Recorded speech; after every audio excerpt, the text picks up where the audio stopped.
Good morning, everyone. Today our lecture is stack. Basically आप लोग stack के बारे में जो कि जानते हैं या नहीं जानते हैं। बेसिकली पहले हम यहाँ पे बोर्ड पे पहले से ही हमने स्टैक के लिए प्रोग्राम लिख दिया है, लेकिन आपको मैं स्टैक का बेसिक कॉन्सेप्ट पहले बता दूँ। क्या चीज़ है स्टैक? देखिए,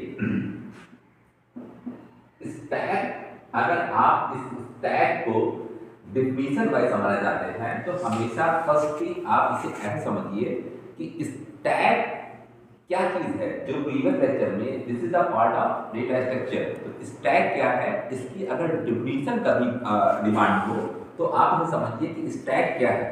तो stack is a data structure. अगर आप डिफिनीशन बना रहे हैं तो आप बताएंगे कि stack is a data structure. अब मेरे प्रीवियस लेक्चर में मैंने आपको समझाया था कि इंट्रोडक्शन ऑफ डेटा स्ट्रक्चर में कि किसी भी डेटा स्ट्रक्चर को कैसे डिफाइन किया जाता है। तो stack is a data structure, लेकिन अब पॉइंट आता है इस डिफिनेशन कंप्लीट करने के लिए कि ये जो स्टैक है ये किस टाइप का स्ट्रक्चर है। तो किस टाइप का स्ट्रक्चर है इसको समझने के लिए आप समझिए। तो स्टैक एक डेटा स्ट्रक्चर है, लेकिन अब पॉइंट ये आता है कि ये किस टाइप का स्ट्रक्चर है। ये लीनियर में आ रहा है या नॉन लीनियर में आ रहा है, उसके पॉइंट ऑफ व्यू से स्टैक की डिफिनीशन क्रिएट होती है। अब स्टैक की डिफिनीशन कैसे बनेगी? स्टैक डिफिनीशन बनेगी कि ये कैसा है। अब ये लीनियर में आता है तो अब आप इसके पहले एक और पॉइंट ऐड करते हैं, तो अब इस डिफिनीशन क्या बन जाएगी कि stack is a linear data structure. अब आगे पॉइंट आता है कि अब आपका जो स्टैक है ये लीनियर में किस तरह का है, प्रीएम्प्टिव है कि नॉन प्रीएम्प्टिव है। आपको पता है कि जितने भी स्टैक यूज और ग्राफ एंट्री है ये नॉन प्रीएम्प्टिव स्ट्रक्चर है। तो एक नया वर्ड आपको और मिल जाता है। तो अगर आप इससे इसकी डिफिनीशन क्रिएट करेंगे तो क्या बन जाएगी कि stack is a non pre-emptive linear data structure. ये क्या हुई? ये इसकी पहली डिफिनीशन हुई। तो आप इस लाइन को कोट कर लीजिए कि stack is a non pre-emptive linear data structure. अब आता है कि स्टैक, ये तो ये डिफाइन हो गया कि स्टैक है क्या। अब स्टैक क्यों है स्टैक? तो स्टैक की पर्सनालिटी क्या कहती है? स्टैक की पर्सनालिटी को आप अगर डिफाइन करेंगे तो stack is based on the LIFO, यानी कि last in first out. Okay, तो ये लास्ट इन फर्स्ट आउट का स्पॉन्सर है। तो इसका मतलब क्या हुआ? लास्ट इन फर्स्ट आउट का मतलब क्या होता है? लास्ट इन फर्स्ट आउट का मतलब होता है कि जो एलिमेंट किसी स्टैक में लास्टली आएगा वो फर्स्ट ही आउट हो जाएगा। यानी कि अगर आप स्टैक को किसी एक एरे से या एक डायग्राम से डिफाइन करें कुछ ऐसा, ठीक है, कुछ ऐसा डिफाइन करें सपोज दैट। तो अब आप ये मानिए तो ये स्टैक है। स्टैक का बेसिकली अगर रियल टाइम एग्जांपल देखेंगे तो वो होता है जैसे आप कप प्लेट का एग्जांपल मानिए। तो एक कप प्लेट के ऊपर कप को रखिए, कप के ऊपर फिर प्लेट को रखिए और उसके ऊपर फिर कप प्लेट को रखिए और उसके ऊपर कप को रखिए। ऐसे ही आप काउंटिंग वे में अगर ऐसे रखते रहेंगे तो ये क्या होगा, जब अगर आपको उसके बाद कप प्लेट के ऊपर रखते हुए अब एट रैंडम आपको एक कप निकालना रहेगा, तो आप बीच से कोई कप नहीं निकाल सकते कि अगर आप बीच से निकाल तो पूरा जो रो बना हुआ है वो गिर जाएगा। तो आपको हमेशा जो टॉप पे रहेगा उसको हटाना पड़ेगा। तो इस हिसाब से ये स्टैक का सिस्टम है, यानी कि जो एलिमेंट आएगा वो कहाँ आया, यहाँ पे आया, अगला एलिमेंट आया वो यहाँ आया, फिर अगला एलिमेंट आया यहाँ आया। अब आपको निकालना है तो आपको यही एलिमेंट निकालना पड़ेगा। तो इट्स मीन दैट कि लास्ट इन फर्स्ट आउट। तो ये डिफिनीशन हुई। तो स्टैक की फुल क्या बनती है कि stack is a non pre-emptive linear data structure which is follow the concept of last in first out. Okay, तो ये हो गई डिफिनीशन। अब आता है कि बेसिकली स्टैक में क्या क्या ऑपरेशन बेसिकली परफॉर्म होते हैं। तो स्टैक में बेसिकली 3 ऑपरेशन परफॉर्म करे जाते हैं जिनको आप सिंपल करेंगे। पहला होता है इंसर्शन, दूसरा होता है डिलीशन और तीसरा होता है शो यानी कि डिस्प्ले। ये तीन ऑपरेशन यानी कि इंसर्शन, डिलीशन और शो, जिसे कहते हैं डिस्प्ले। अब इंसर्शन को अब हम जब इसको रियलिस्टिक टाइम पे डिफाइन करते हैं यानी कि प्रोग्रामिंग वे में डिफाइन करते हैं, तो इस इंसर्शन को हम स्टैक में बोलते हैं पुश करना, यानी कि कोई चीज एलिमेंट इंसर्ट करना, पुश करना। और डिलीट को क्या कहते हैं, पॉप करना, यानी कि आपको एलिमेंट को उसमें से डिलीट करना है। एंड शो क्या कहते हैं, बेसिकली आप सारे एलिमेंटों को आपको ट्रेवर्स करता है यानी कि स्क्रीन पे शो करता है। तो ये तीन ऑपरेशन बेसिकली हो गए जिन्हें कहेंगे पुश, पॉप एंड शो, ठीक है, डिस्प्ले या शो जो भी चाह रहे हैं आप, ठीक है। अब इसका प्रोग्रामिंग वे में या एल्गोरिथम वे में कैसे इसको समझा जाता है, ठीक है। तो जैसा कि मैंने आपको बताया था, हर डेटा स्ट्रक्चर दो तरह से बेसिकली बनता है। एक बनता है डायनामिक वे में, एक होता है स्टैटिक वे में। तो स्टैटिक वे में जो बनता है वो बेस करता है एरे से। तो स्टैक को बनाने का जो बेसिक फीचर है वो है एरे बेस। तो आप सोचिए स्टैक को अगर मानिए, जो अभी तक आप मान रहे थे ये डायग्राम, इसको ही इसी डायग्राम को मानिए कि ये एरे है। तो इस एरे का नाम क्या हो जाएगा, स्टैक, यानी कि एक स्टैक नाम का हमने एरे क्रिएट किया है, ठीक है, एरे। तो स्टैक नाम का जब एरे क्रिएट करा है तो ये कैसे डिफाइन होगा, इसको डिफाइन करने का तरीका रहेगा कि आपने आईडेंटिटी स्टैक नाम से एक एरे बनाया। तो आईडेंटिटी स्टैक का एरे बनाया। अब बेसिकली करता है क्या, इसकी साइज क्या हो रही है, ओके, इसकी साइज क्या हो रही है। अब इसकी साइज पहले से कुछ मेजरमेंट कर लिया जाए कि एक स्टैक की बाय डिफॉल्ट साइज क्या होगी। तो स्टैक की बाय डिफॉल्ट साइज क्या होती है, मान लीजिए आप कुछ भी मानना चाह रहे हैं, मान लीजिए आपने मान लिया 5 साइज है, साइज इक्वल टू 5। तो एक वेरिएबल मान लेते हैं हम लोग अभी प्रोग्राम में। जब आप ये सब सारे जो वेरिएबल बनेंगे, स्टैक डिफिनेशन और ये साइज, ये सब ग्लोबल एरिया बनेंगे, यानी कि जहां पे आपके हेल्थ इंक्लूड्स फाइलें होती हैं सी में, वहां पर आप इन्हें डिलीट करेंगे। यानी कि आईएनटी स्टैक साइज माना हमने, तो साइज क्या हो गई 5। तो अब ये बेसिकली अगर आप चाहें तो ये लिख दें या ये भी लिख सकते हैं, आईएनटी स्टैक 5। तो यानी कि आपने स्टैक 5 नाम का एक एरे क्रिएट कर दिया, ठीक। तो ये हो गया आपका एक एरे, ठीक है। अब साइज इक्वल टू 5 है और ये सब वेरिएबल सारे इंटीजर टाइप के हैं। अब इंपॉर्टेंट है कि इसके ऑपरेशंस को आप परफॉर्म कैसे करेंगे, कैसे परफॉर्म करेंगे, यानी कि परफॉर्म करने का मतलब है कि इस स्टैक में किस बिहाफ पर एलिमेंट को इंसर्ट करेंगे और कैसे हम जानेंगे कि कौन सा एलिमेंट इस समय इंसर्ट हुआ है, कौन सा डिलीट हुआ है, या कौन सा हमें डिलीट करना है, ठीक है।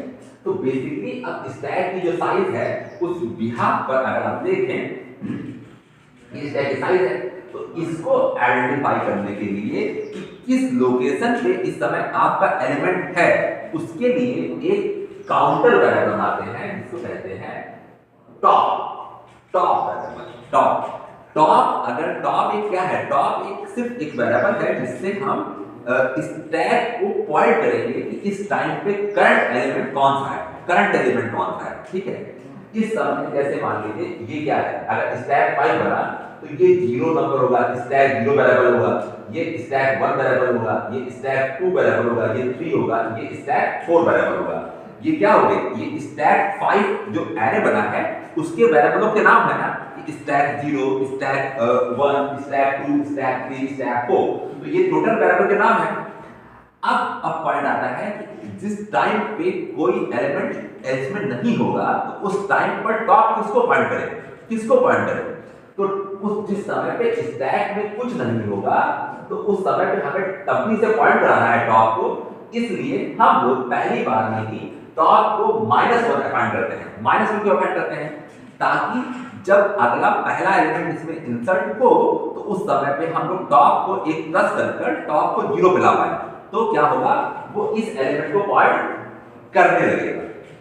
नाउ अब देखिए, अब ऑपरेशंस में अब देखिए व्हाइट मेन का ऑपरेशन तो बाद में बताया जाएगा। व्हाइट मेन का ऑपरेशन तो है जहां से आप ये तीनों फंक्शंस कॉल करेंगे, ठीक है, वो अलग छोटी सी बात है, उसको किसी दिन और समझा दिया जाएगा। लेकिन अभी मेन पॉइंट है कि आपको पुश, पॉप और डिस्प्ले समझ आना चाहिए कि स्टैक कैसे काम कर रहा है। देखो स्टैक किया, अब स्टैक आपने एरे बना दिया है, साइज आपने वेरिएबल बना दिया है, टॉप आपने वेरिएबल बना दिया है, सारे वेरिएबल एंड टाइप के होंगे, ठीक है। और टॉप में क्या है -1।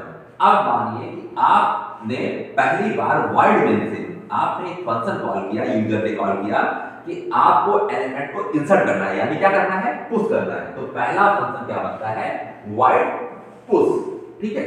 अब पुश फंक्शन में आपको काम करना है, तो पुश फंक्शन में पहली बार में एलिमेंट इंसर्ट करना है। अब देखिए, ये आप कभी नहीं जानते हैं कि एलिमेंट पहली बार में इंसर्ट हो रहा है या ये आखिरी एलिमेंट इंसर्ट हो रहा है, क्योंकि आपको तो पता नहीं है ना किस टाइम पे ये पुश कॉल किया गया है, उसमें ऑलरेडी कितने एलिमेंट हैं, ठीक है। तो या तो एलिमेंट कितने हैं ये भी हमें नहीं पता, और अगर नहीं पता है तो हमें ये पता करना पड़ेगा कि एलिमेंट की स्टेटस क्या है, स्टैक की स्टेटस क्या है। तो पहले हम लोग क्या करते हैं, बेसिकली पुश एलिमेंट करने के लिए एक int x नाम का एक वेरिएबल बनाते हैं जिससे हम एलिमेंट को इंसर्ट कराएंगे। नाउ सेकंड इज, हम पहले क्या चेक करते हैं कि if top equal to size -1, यानी कि साइज क्या है 5, साइज -1 यानी कि ये क्या हुआ 4 हमारे प्रोग्राम के हिसाब से, साइज -1 4, तो टॉप इक्वल टू 4 अगर ऐसा है तो यानी कि ये एलिमेंट यहां पर है, टॉप पोजीशन कर रहा है यानी यहां कर रहा है। अगर इसको पॉइंट कर रहा है और 4 पे कोई एलिमेंट ऑलरेडी है तो इसका मतलब है कि इसमें अब नया एलिमेंट तो इंसर्ट हो नहीं सकता, क्योंकि इसकी साइज कितनी है 0 1 2 3 4 4 है, और साइज के हिसाब से ये 4 पे एलिमेंट ऑलरेडी है। तो अगर यहाँ पे 4 एलिमेंट ऑलरेडी होगा, अगर हमें नहीं पता ना कब हो रहा है, तो अगर ऑलरेडी एलिमेंट होगा तो हम इसमें नया एलिमेंट कैसे इंसर्ट कर सकते हैं। तो इसलिए टॉप इक्वल टू साइज -1 की कंडीशन में इसे प्रिंटफ करेंगे कि ये ओवरफ्लो है, अब इसमें नया एलिमेंट इंसर्ट नहीं हो सकता, और इस केस में ये प्रोग्राम पुश बाहर आ जाएगा। यानी कि अगर यूजर ऑलरेडी 5 एलिमेंट के अवेलेबिलिटी में जहां पे स्टैक 4 फुल होगा उस टाइम पे कोई नया एलिमेंट इंसर्ट करना चाहता है तो आपका प्रोग्राम क्या बताएगा कि ये स्टैक ओवरफ्लो है। अब लेकिन वो तब कॉल करता है जब आपके स्टैक पे कोई कंडीशन ऐसी है जब वो स्टैक फ्लो फुल नहीं है। तो अब स्टैक फुल नहीं है तो साइज -5 हमारे पास 4, यानी कि टॉप की पोजीशन 4 पे नहीं है। तो अगर टॉप की पोजीशन 4 पे नहीं है तो उस केस में हमको क्या करना है, हमको सिंपली एलिमेंट इंसर्ट करना है। तो हम क्या करेंगे, यूज मांगेंगे कि वो एलिमेंट की वैल्यू इंटर करेंगे, इंटर द एलिमेंट, और उसको इंसर्ट कराएंगे और इसके अंदर से x में वैल्यू ले लेंगे, और उस x की वैल्यू को हम लोग टॉप जो कि इस समय जहां पर भी रहेगा, अगर मान लीजिए ये -1 पे है, मान लीजिए -1 पे है पहली बार बाय डिफॉल्ट, तो -1 प्लस 1 प्लस 1 यानी कि 0, टॉप कितना हो गया 0। तो top stack top equal assign x, यानी x is assign to stack top, यानी कि 0 पे असाइन हो गया। यानी कि इस जगह पर पहला एलिमेंट मान लीजिए यहां पर x की वैल्यू में आपने 35 डाला है, तो ये एलिमेंट यहां पे 35 एलिमेंट यहां पर इंसर्ट हो गया होगा। अब सोचिए इस टाइम पे अगर टॉप की वैल्यू कोई आपसे पूछे तो टॉप की वैल्यू कितनी होगी, टॉप की वैल्यू होगी 0। अगर इस टाइम पे पूछे, अगर नेक्स्ट टाइम पे कोई वैल्यू इंसर्ट करना चाहे इस समय टॉप की वैल्यू कितनी है 0, और साइज कितनी है 5 1, तो 5 1 0 इक्वल टू 4 है, यानी कि स्टैक अभी खाली है, अभी हमारे पास स्पेस है। तो फिर अगले केस में अगर कॉल हुआ है तो फिर नया एलिमेंट मान लो से इंसर्ट कराया, मान लीजिए 15, तो वो 15 एलिमेंट टॉप, अब टॉप कितना है इस टाइम पे 0, 0 प्लस 1 1, तो टॉप कितना हो गया 1 असाइन हो गया। अब 1 स्टैक 1 में x की वैल्यू यानी 15 असाइन हो जाए तो ये कहां चला जाएगा, ये वैल्यू यहां आ जाएगी, ठीक है, यानी कि सेकंड फर्स्ट प्लेस पे। ऐसे ही अगर आप करते रहते हैं और आप मोस्टली मान लीजिए आपने केवल 3 वैल्यू इंसर्ट करी, यहां मान लिया अगली वैल्यू इंसर्ट करी 45, तो 3 वैल्यू इंसर्ट हो गई है। अब देखिए इस समय अगर जब तीसरी वैल्यू इंसर्ट होगी 45, तो इस समय टॉप की वैल्यू कितनी होगी 2, क्योंकि 0 1 और 2, टॉप की वैल्यू 2 रहेगी। अब इस टाइम पर कोई आपसे कहे कि एलिमेंट को यूजर ने कॉल कर दिया कि आपको पॉप करना है, यानी कि डिलीट करना है, तो वाइड पॉप अगर एलिमेंट रीड करना है तो अब पहले तो ये चेक करना है ना कि आपको थोड़ा पता है कि स्टैक में क्या है, तो आपको तो पहले ये चेक करना पड़ेगा कि इस समय स्टैक वाले एरे की पोजीशन क्या है। तो अगर मान लीजिए ये पहली बार की पोजीशन होती है, स्टैक में कुछ होता ही नहीं, तो पहले ये चेक करना पड़ेगा, अगर कुछ होता नहीं तो रीड कर लेते आप, तो उस समय पहले चेक करना पड़ेगा कि टॉप इक्वल टू -1, यानी कि अगर ये टॉप की वैल्यू -1 पे रहती, यानी टॉप पे कुछ रहता, तो हम उसको बताते हैं कि अंडरफ्लो यानी कि एम्प्टी, हमारा स्टैक एम्प्टी है। लेकिन इस टाइम पर टॉप की वैल्यू कितनी है, इस टाइम पे टॉप की वैल्यू 2 है, तो टॉप 2 इक्वल टू -1 है, नहीं है, तो 2 इक्वल टू -1 जब नहीं है तो एल्स में आएगा। अब यहां पर पुट करेगा पॉप एलिमेंट, पॉप एलिमेंट यानी कि एलिमेंट को हमने डिलीट कर दिया, और अब वो क्या करेगा, डिलीट करने के कंडीशन में 2 - 1, इसको उसने वैल्यू कितनी कर दी टॉप की 1, तो अब वैल्यू कितनी हो गई टॉप की 1, टॉप की वैल्यू 1 हो गई। और अब आपको लग रहा होगा ये 45 रीड नहीं हुआ, 45 रीड ना होना, लेकिन यूजर को क्या दिखेगा, यूजर अगर इस समय कह दे कि शो करना, तो शो करने की कंडीशन में अब टॉप की वैल्यू कितनी है 1, तो टॉप की वैल्यू यहां पे आप इस प्रोग्राम में देखिए वाइड शो में टॉप की वैल्यू 1 है, 1 - 1 नहीं है, तो ये अंडरफ्लो नहीं है। एल्स में हमने यहां पर जो टॉप की वैल्यू को प्रिंट कराया है, यानी कि स्टैक पे कराया है, वो कैसे कराया है, 0 से लेकर और less than equal to top, और टॉप की वैल्यू कितनी है स्टैक पे 1, तो 0 से लेकर 1 तक लूप चलेगा, यानी कि ये स्क्रीन पे प्रिंट ही कराएगा केवल दो चीजें, 15 और 35 और 15, वो 45 को प्रिंट नहीं कराएगा, तो यूजर क्या लगेगा, ये एलिमेंट डिलीटेड है। अगर अगेन इसे रीड करना चाहे तो अभी क्या होगा, टॉप -1 अगेन हो जाएगा, यानी कि एलिमेंट पॉप हो जाएगा, तो अब टॉप की वैल्यू कितनी हो जाएगी 1 से 0 हो जाएगी, तो 0 हो जाएगी, तब ये एलिमेंट यहां पे आ गया। फिर अगर हम इसको रीड करते हैं, फिर एलिमेंट रीड करते हैं, यानी कि ये भी रीड हो गया, ये भी रीड हो गया, और 35 को रीड करते हैं, तो जब 0 - 1, तो टॉप की वैल्यू अगेन कितनी हो जाएगी -1। इसके बाद भी कोई रीड करना चाहे तो क्या होगा, इसीलिए ये प्रोग्राम बनाया गया है इस तरह से कि wide pop equal to pop में top equal to -1 equal to -1, यानी कि अब वो रीड करना चाहेगा तो स्क्रीन हमारी ऑलरेडी बताएगा हमारा प्रोग्राम कि ये अंडरफ्लो है, यानी कि सेट ऑलरेडी एम्प्टी है, इसमें से कुछ रीड नहीं हो सकता। और डिस्प्ले का जो फीचर है वो है कि अगर वो एम्प्टी रहे, इफ टॉप इक्वल टू -1, तो हमारा ये बताया कि एम्प्टी, एल्स हम i equal to i loop के लिए मैंने बनाया है INT i, वहां पर हमने कहा है कि i इक्वल टू 0 और i less than equal to top, हमेशा हम सिर्फ टॉप चलाएंगे, क्योंकि टॉप की पोजीशन तक ही हमें एलिमेंट को प्रिंट कराना रहेगा, और टॉप i++ और उस एलिमेंट को हम स्टैक के थ्रू प्रिंट करवा देंगे। बस इतना सा ये प्रोग्राम है, और ये तीन चीजें हैं। एक बार हम रिपीट में आपको पूरा प्रोग्राम फिर से एक बार रीड करते हैं। देखिए, पहले आपको 3 वेरिएबल बनाने हैं, टॉप एक -1 ये पॉइंट करेगा आपके वेरिएबल्स को, स्टैक साइज ये एक एरे है, जो साइज जो भी आप रखना चाहें 10 15 10 जो भी आपकी स्टैक की साइज होगी उसके अकॉर्डिंग आपका एरे बन जाएगा।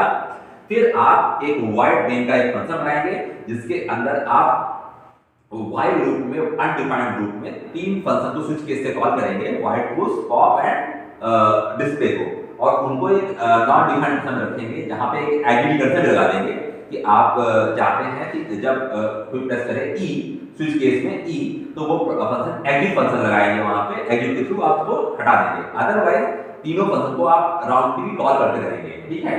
और जब कोई पर्सन वहां पे पुश करेगा आई इंसर्ट, और तो आप यहां पे किससे कॉल करेंगे पुश को, तो पुश को कॉल करने पर पहले क्या होगा, एक वेरिएबल डिफाइन किया करा हमने INTX, फिर हमने कहा if top equal to size -1, यानी कि हमने चेक किया कि हमारा स्टैक फुल तो नहीं है, तभी हम इसमें एलिमेंट से करेंगे, और उसमें हमने प्रिंट कराया ओवरफ्लो, अगर वो फुल होगा तो एल्स हमने एलिमेंट को इंसर्ट करने की वैल्यू दी, परमिशन दी उसको, एल्स में इंटर द एलिमेंट और स्कैनर कराया एस को, फिर हम टॉप का जो वैल्यू रहेगी उसको एक बढ़ा देंगे, यानी कि पॉइंट करने का एलिमेंट हमें नया इंसर्ट हो गया है, उसको बढ़ाकर उसी पॉइंटिंग एलिमेंट पे एस को असाइन कर देंगे। सिर्फ इतना प्रोग्राम है, यानी कि अगर आपसे एग्जाम में पूछा जाए कि उसका एल्गोरिथम लिखिए, तो आप इसी फॉर्मेट को बस एल्गोरिथम के फॉर्म में ऐसे ही सिंपल उसमें पुश एल्गोरिथम करके आप ऐसे ही इसको लिख देंगे तब भी ये प्रोग्राम आपका एग्जाम में चल जाएगा। तो ये हुआ एक पुश का एल्गोरिथम, ठीक है। नाउ इसका पॉप एल्गोरिथम है। पॉप एलिमेंट पहले चीज यहाँ पे है कि आप एलिमेंट रीड कब होता है, जब एलिमेंट में कुछ होगा। तो इसके लिए पहले क्या करना पड़ेगा, इफ टॉप इक्वल टू -1, आप पहले -1 है तो आपने कहा प्रिंटफ अंडरफ्लो यानी कि एम्प्टी, एल्स में आप क्या करेंगे, प्रिंट को पॉप एलिमेंट दिखाएंगे यानी एलिमेंट को डिलीट हो गया और टॉप की पोजीशन को टॉप -1 कर देंगे और इसको बंद कर देंगे। सिर्फ इतना ही करना है पुश पॉप में। फिर डिस्प्ले करने का पार्ट आता है। डिस्प्ले करने में आप क्या करेंगे, आई से आप बनाया, ये वेरिएबल आपने क्या बनाया है, लूप क्या बनाया है और टॉप इक्वल टू -1 वही कंडीशन है। डिस्प्ले भी तभी करेंगे जब आप एलिमेंट में कुछ होगा तो टॉप इक्वल टू -1, अगर ऐसा है तो आपका एलिमेंट एम्प्टी है, आप कुछ नहीं बना सकते हैं। और अगर ऐसा नहीं है तो एक फॉर लूप चलाएंगे i इक्वल टू 0 जो वेरिएबल बनाया हुआ पहले से, 0 से लेकर i less than equal to top तक चलाएंगे और i प्लस तक करते रहेंगे। 0 से लेकर मैक्सिमम यहाँ की वैल्यू 4 हो सकती है, 0 से लेकर 4 तक का आप रखते हैं यानी 5 एलिमेंट मैक्सिमम बिट हो सकते हैं इस प्रोग्राम में, जिसके अंदर काम करेंगे। और उसके बाद ये आपका फॉर लूप क्लोज है, ये आपका एल्स क्लोज है और ये आपका मेन सो क्लोज है। ये होता है बेसिकली स्टैक